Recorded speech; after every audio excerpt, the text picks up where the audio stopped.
Hi everybody, good Friday evening to you. It is great to see you. This is the latest episode of What's It To You with Carter and Jack. We've got a lot to get to on tonight's show. The NHL and NBA playoffs are in full swing as of now. In the National Hockey League, we'll talk about how the injury to star Ryan McDonagh could affect the Rangers' run, and the NBA, we'll talk some Brooklyn Nets Miami Heat series, as well as asking whether or not the Portland Trail Blazers should see an NBA championship in their future anytime soon. Also, a lot of stuff to get to. The Kentucky Derby was last weekend with California Chrome running away from the Derby field, but we asked the big question, will he take home horse racing's Triple Crown? And it's the story that has captivated the nation's attention for the past 2 weeks. Jack and I give our thoughts on the Donald Sterling scandal. All that and much more, plus my parting shot. What's It To You starts right now. So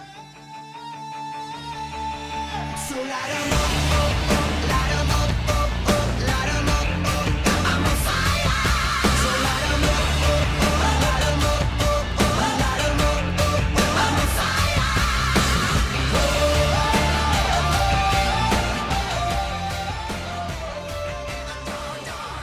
And hello again, everybody. This is What's To You from Columbia High School Studio 1A. I'm Carter Woodiel alongside Jack Worth. Before we get started tonight, I'd like to tell you about what you're seeing there at the bottom of your screen. That is your code word. If you take that code word, post it to our Facebook wall as soon as you can, or tweet at Carter and Jack, you will be able to appear for a segment on next week's show. So we'll give you a second. Okay? You posted it? Good. All right. Let's get to sports. We're going to start in the NHL, and we're going to go right to the social media question of the week. Here we got a few that we're going to get to tonight, but the first, this one comes from Cal, and he asks, how has the Ryan McDonagh injury affected the Rangers? Let's ignore the grammar for a second here. Ryan McDonagh missed the final 2 weeks of the regular season with a shoulder injury, and I think we both agree that he hasn't really been the same since. He hasn't even recorded an assist so far in the playoffs. How big of a role do you think this injury plays in the struggles that he's been experiencing? Well, I think if it's not the injury, it's certainly it's what the injury caused him, in his head. So maybe the injury is not physically affecting his play, but the play we've seen from McDonagh, the 10 games that he's played so far in the playoffs, have been very, very un-Ryan McDonagh-like. So it makes you think something has to be different. And you see McDonagh, he's such a good defenseman because he's so fast. He's a great skater. He can skate with forwards. He's not doing that. He's not doing that. He was not able to keep up with Giroux. He hasn't done that in the first couple of games of the series versus the Penguins.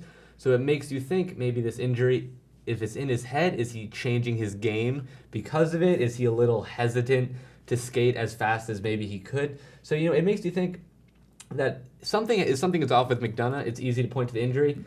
To the second part of the question, though, if it's affecting the Rangers, they beat the Flyers, so they were able to survive. And their biggest issue, they really had to pull that series. Their biggest issue right now is their offense. Mm-hmm. I think they can survive without McDonagh playing his best because Girardi's so good. Mark Stahl has been absolutely fantastic. But Ryan McDonagh, again, is a huge part of their offense. Like you said, he was their leading defenseman in terms of points.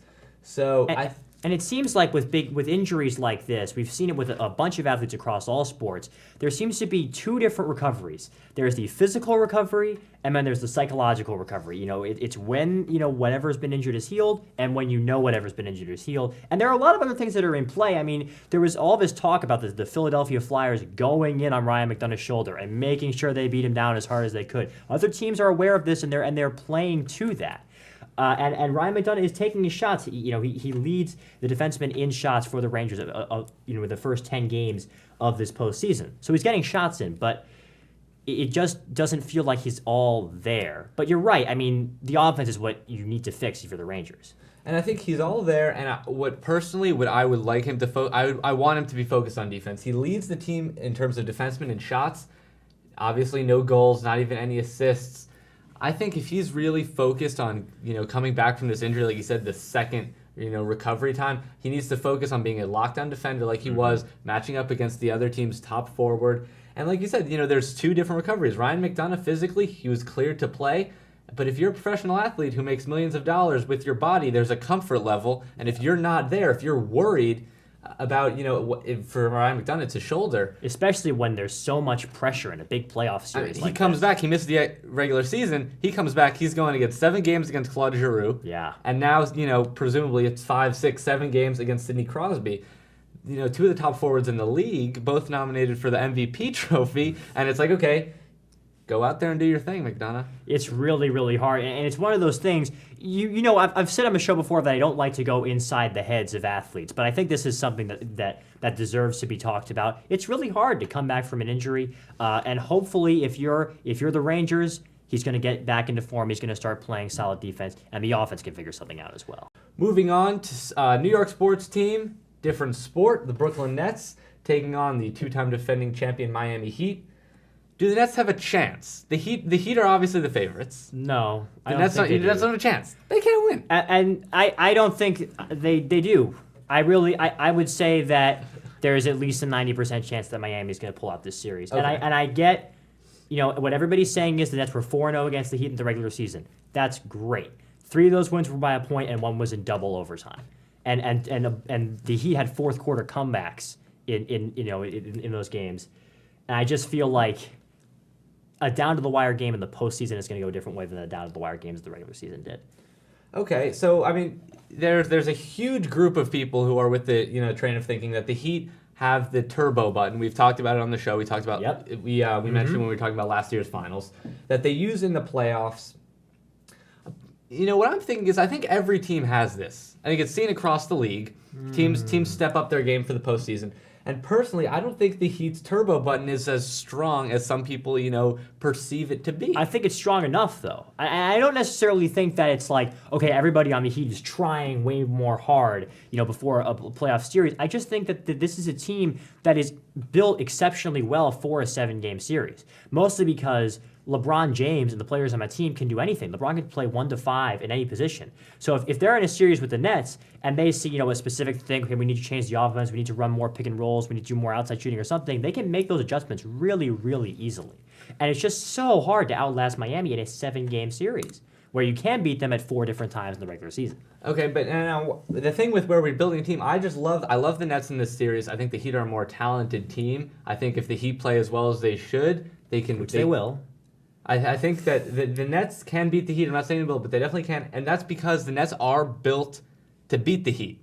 That was what Billy King had in mind making this team. All their strengths match up with the Heat. This is a great matchup for the Nets. Okay, but it's a great matchup against the Miami Heat. I mean, there's a reason they won 4 games. I know everyone's saying it's the regular season, but the Nets won those games. The Miami Heat were on the floor, and the Nets beat them. They did it somehow, and I think it's because you look at how the Nets play, that really small but at the same time really big lineup, very athletic, doesn't commit as many turnovers as most teams. They don't utilize the pick and roll, which we know the Heat are excellent at defending. It's a team that can hang with the Heat, can beat the Heat because they can beat the Heat at their own game. I'm not saying that this series isn't going to go to 6 or 7 games.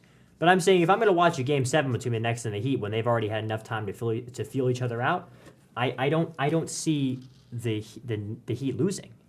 Well, and I think that actually you bring up a good point because it's one of, in my opinion, the Nets' weaknesses that no one is talking about that comes to light in a 7-game series that you do not see at all in the regular season is adjustments game to game. You're playing the same team over and over. You're playing the same team over and over. Every game there's a new storyline. So I think the Nets' biggest weakness is this is where coaching comes in. Mm-hmm. The regular season, if you don't match up well against the team, you go out there, you hope for the best, you lose, you move on to the next night, you play a different team. Jason Kidd, if things aren't going his way after a couple of games, has got to be able to find a way to do something to say, okay, we need to find a way to stay in this series, even if it means doing something differently. And if I'm a Nets fan, I'm not too happy counting on Jason Kidd to outcoach the Miami Heat, to bring in enough coaching power to outlast the big 3 in Miami. I just don't see it happening. Let's stick to the NBA and let's go to another social media question. This one comes from Craig. He asks, how far are the Portland Trailblazers away from a championship now and in the future? And who provides the points off the bench? And is Batum ready? Nick Batum, your thoughts? It's a lot of questions here. It's 3 questions. How far is Portland from a title? And that's always it's always a big question. It comes up all the time, because you never know year to year who Portland's going to face, what's going to happen, how the matchups work. I think right now the Trailblazers are not going to win a championship this season.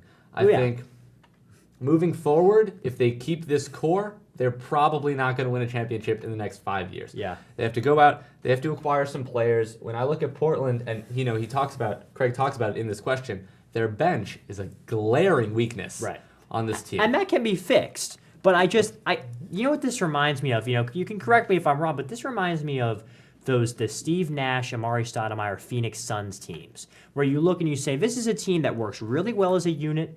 They've got a great offense that can put up points, but are they gonna go toe to toe with the Heat or the Spurs? I don't think they're gonna come out winners in that situation. I mean, I think this series, you know, they moved past the Rockets pretty easily, but I don't think there's any chance they beat the Spurs. It's a terrible matchup for them talking this year now. I think that's a fantastic analogy. We talk about them moving past the Rockets. I think that shows they are a good team. The Rockets are actually a very similar team to Portland in a lot of ways. The Rockets' biggest weakness also don't have much of a bench presence.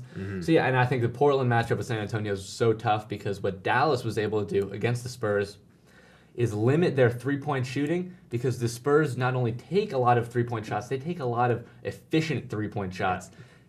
Portland's not going to be able to do that. Portland really struggles on defense against San Antonio offense that's so efficient. I don't see Portland, you know, stopping them from taking three-pointers, stopping them from scoring points. So Portland this year, probably not going to win a championship. If I'm saying, you know, if I have my pick of anyone in the league to add to Portland, I think they've got to acquire some bench players. Yep. It's not that difficult of a task. No. I mean, if you do well in the NBA draft, which the Trailblazers have done, you know that you can fill out that bench. You can draft if you draft well, and you know free agent role players are always going to be available year in, year out. But I also think they need a defensive presence. They need one player they can bring in and say, you're going to help our defense, because right now it's not looking that good. Right now, Nick Batum is trying to be that guy. And I don't know if it's entirely working out. Offensively, he's really been struggling. And I think they need to bring in somebody from outside the organization. And it's just hard to predict, you know, who that might be. It definitely is. I think, well, looking at the Portland lineup right now, you know, their starting five, I think the obvious place on the floor that this defensive presence would come is, you know, under the basket, a true number 5 center. Portland likes to play with two big guys, with LaMarcus Aldridge as well as Robin Lopez.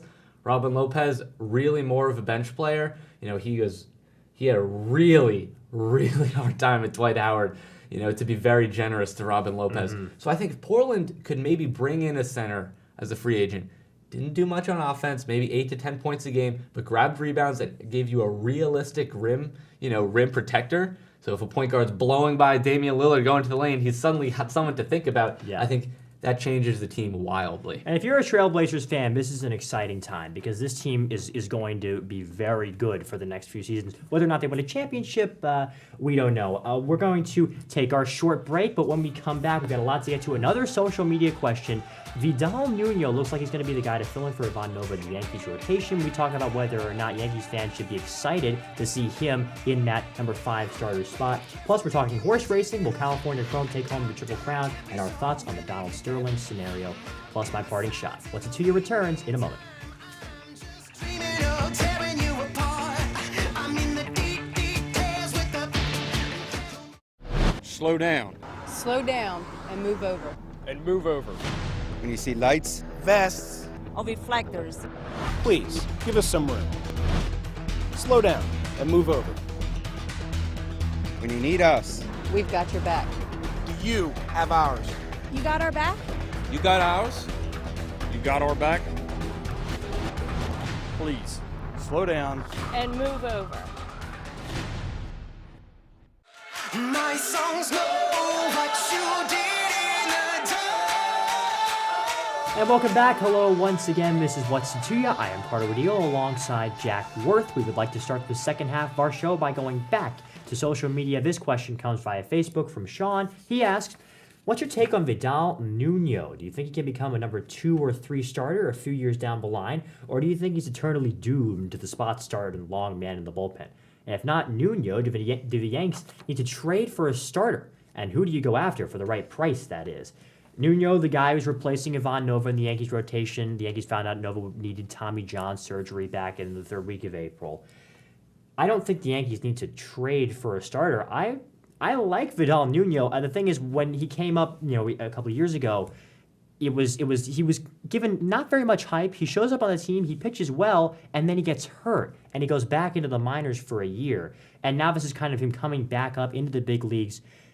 We don't really know where he's going to end up. I mean, in this situation, he could go either way, But I think you agree with me that you're a little bit optimistic right now about Vidal Nuno's chances in the big leagues. I am. I really like Nuno. I like his stuff. I mean, it's really hard to, judge his, the level of his talent based on the couple of starts he's made in the big leagues. So if we look at, his minor league stats and his spring training stats playing with the Yankees, they're really good. Yep, 2.54 ERA in 2012, his last full season in the minor leagues. So I'm optimistic for Nuno going forward. Obviously, the Yankees will, they'll look at the situation again in a couple months, obviously before the trade deadline. But I think Nuno has potential to, be a number 2, number 3 starter. Well, I don't know if number 2, number 3 is in his future. I think he'd be a solid 4 or 5, because what are you asking for a number 4 and number 5 starter? Now, he doesn't have to be a lockdown guy. He has to be a solid guy that can give you 6 innings every 5 days. And it kind of reminds me of the Yangervis Solarte scenario. Is this a case of a guy who's been in the minor leagues for a while, coming up, getting a defined role, and doing well? I'm not saying he's going to do as well as Solarte's been doing, which is it's been incredible. And they're different guys at different positions. They're obviously 2 different baseball players, but I think that's the best case scenario for the Yankees. And you're right. I think it's possible. Well, and I think it's possible because he's a prospect that, like you said, spent a lot of time in the minor leagues. He didn't have that hype. He wasn't in the Baseball America top 100 prospects. He didn't, the Yankees weren't sending scouts to watch every single one of his games for the last 4 years since, he was in 7th grade. And I like Nuno because I think that time in the minor league has made him a better pitcher. You look at the kind of pitcher he is, he's not going to throw 100 miles per hour past you. He's a sinker-slider kind of guy, and those guys can always improve because they're not relying strictly on, God-given physical ability. So I think Nuno's time in the minor leagues really shows you can look at his improvement and say, you know what? He didn't have the greatest skills as a 19-year-old. He's gotten better every year, which projects to, in the major leagues, getting better from 25 to 26 to 27 to 28 years old. And hopefully he can develop into a real workhorse guy for the Yankees. Speaking of horses, we're going to talk Kentucky Derby on the first Saturday in May, the pageantry, the hats, the mint juleps, and the 5-2 favorite winning the whole thing. California Chrome pulled away to a 5-length lead and withstood a charge from Commanding Curve to take home the Derby crown. Whenever you see the Kentucky Derby favorite win it, you always think, man, can he win the Preakness? Can he win the Belmont? Can he capture the Triple Crown? Hasn't happened in a very long time. Do you think this is the horse? No, I don't think it's the horse. I mean, I don't like how the Triple Crown race, now starts after the first race of the year. Every year, suddenly there's a Triple Crown contender strictly because they won the first race. I think, well, it's the only one there is. Well, obviously, I don't think there should be any, is what I'm saying. Until you've won the Preakness, you at least, you're actually going for the Triple Crown. At this point, they've just won one race. Somebody had to win. I don't think California Chrome is going to win. I think if I had to give you more of a legitimate reason than the odds are against him, is that we saw California Chrome down the stretch had a huge lead and finish with a bit of a smaller lead. Yeah, well, length and a quarter, I think, was the margin. It took me a while when I looked at it. I didn't really realize it until I looked at the chart in the paper the day after the race. I was like, oh, here's where he pulls away. Oh, wow, he actually lost a bunch of ground right there. And when you get to the Belmont, when it's 1.5 miles, I just don't know if he's going to, pull it out. Belmont's a completely different race. Even the Preakness, it's not that much longer. The Preakness checking in, though, at 1 mile and 3/16 of a mile. That's still slightly longer than the 1.25 miles, that he just won. So I think it's very early. This is a horse that he'll definitely be the favorite going into the next race, but he probably won't be an overwhelming favorite to the point where that, he's still, getting better odds than the field. Right. I think if you're taking, California Chrome versus the field is still going to be the overwhelming favorite. It's kind of like taking Tiger Woods versus the field Exactly. in a golf tournament. Horse racing, when he was really good. It's similar to golf in that way. It's not like tennis where, you're going to match up 2 and the next one's going to advance. So it helps it increases the likelihood of the top, guy winning Right. or horse winning. So I think California Chrome could be the most talented. I don't know how the talented, fastest. I don't know the adjective to use. There's a lot of different ways to describe it, and you can't blame the media for putting hype around this horse. This is a California-bred horse. You haven't had a California winner of the Derby since I think the '60s, and it's a real good underdog story. So I understand why it's hype, but you're right. There are a lot of reasons to think that this isn't the horse that's going to win the Triple Crown. But I want to get to now is just our last topic here. We've got a few minutes to talk about the Donald Sterling controversy. If you haven't heard about it, wow, that's pretty impressive that you haven't heard about this controversy already. But just in case, Donald Sterling, multi-billionaire owner of the Los Angeles Clippers, caught on tape by his mistress, is that the correct word, saying some very racist comments, essentially telling her to take down all of her Instagram photos of her with African Americans and not to bring any people of darker skin color to basketball games. And then the backlash came, and then Adam Silver suspended Donald Sterling for life and fined him $2.5 million. I think the big question here with this story, big picture, is this progress for the NBA? It's really tough to say. I mean, I was pleasantly surprised when I heard Silver's actions against Sterling. Surprised. I was surprised. I was really surprised. Really? I was. You thought he was going to deliver anything less than the maximum punishment after all? I agree with the punishment wholeheartedly, Right. but I wasn't expecting it. No. But think about what he would have done had he not issued the maximum punishment. The players would have boycotted the game. I mean, there were reports that if the maximum punishment was not handed down, the Golden State Warriors, who were the Clippers' opponent in the game, were going to walk off the court as the ball was in the air for tip-off. Well, and I think this is Adam Silver. It's his first action as NBA commissioner, which throws so many new wrinkles into the situation, storylines. Yeah. And that's where I think this sort of came from. I don't think this means progress, big picture. I hope it does. But I think this could be a case of Silver's, he knows it's his first move. He knows what the popular decision is amongst the players, at least. He needs to come out here and say, I'm for you guys. Yeah. Because everyone's looking at me. And listen, if there's one place where progress has been made, I think it's reminding people how much power the players can have if they choose to use it. But if we're talking big picture, I don't see just how this is a stand against racism anymore.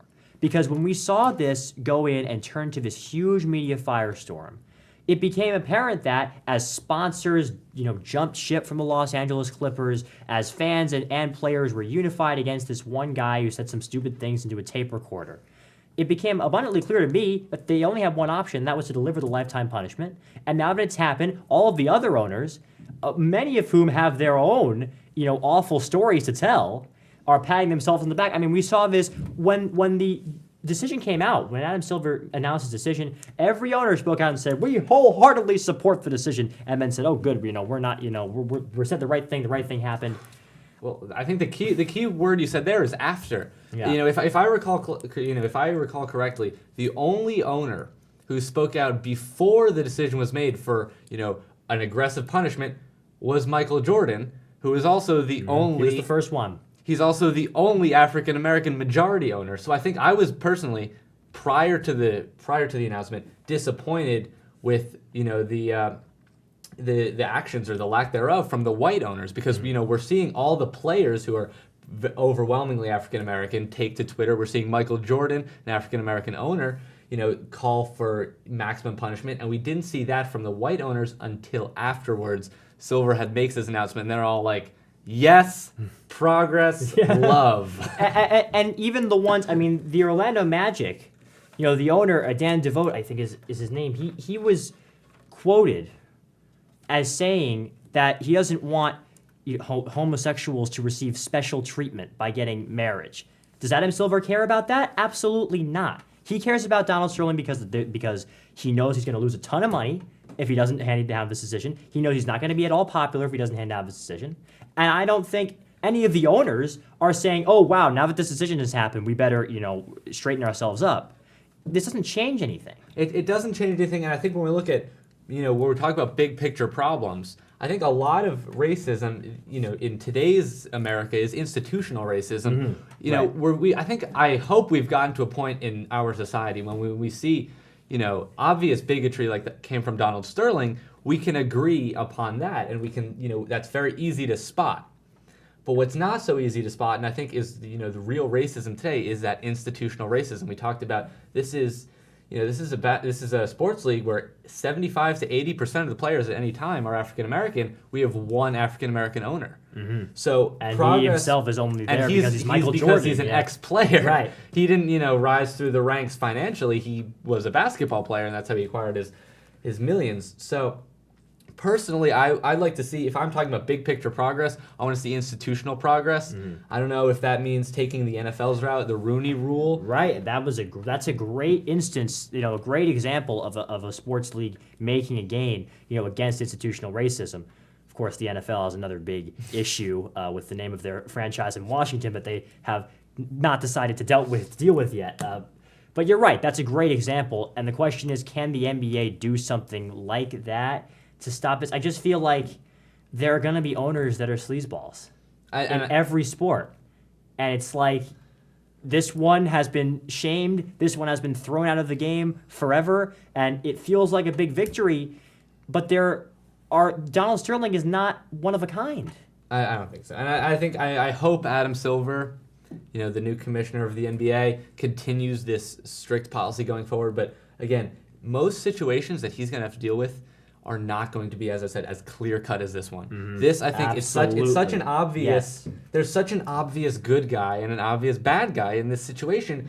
Going forward, there's not going to be a clear antagonist, a clear protagonist. But the way sports leagues are, if it gets in the way of them making money, they'll deal with it. If it doesn't, it's not a big deal, because at the end of the day, it's a business. They're trying to make as much money as they can, and that applies to every sports league in America. I want to move. Show almost over. Let's move to something a little bit more lighthearted. Let's go to the baseball diamond. And I'm going to talk about the thing that annoys me the most when I watch the Yankees on TV. Yes, I'm a Yankee fan. I know it's a terrible thing, and there are a lot of fans that are being judged as fans of the Yankees. And one of the things that I see every day, it's weird because when you're watching a baseball game, you're watching it from a camera from center field, showing the hitter and the catcher and the umpire, and the only fans you see are the first few rows right behind home plate. And at Yankee Stadium, these are the guys who paid 4 figures to sit in their giant, cushy seats and get their food delivered to them for free by waitresses roving the aisles. It's just an awful sight to see. It does not look like a baseball game. But the thing that annoys me the most is when I see a guy sitting 3 rows away from Derek Jeter digging into the batter's box and doing this. Whips out his cell phone.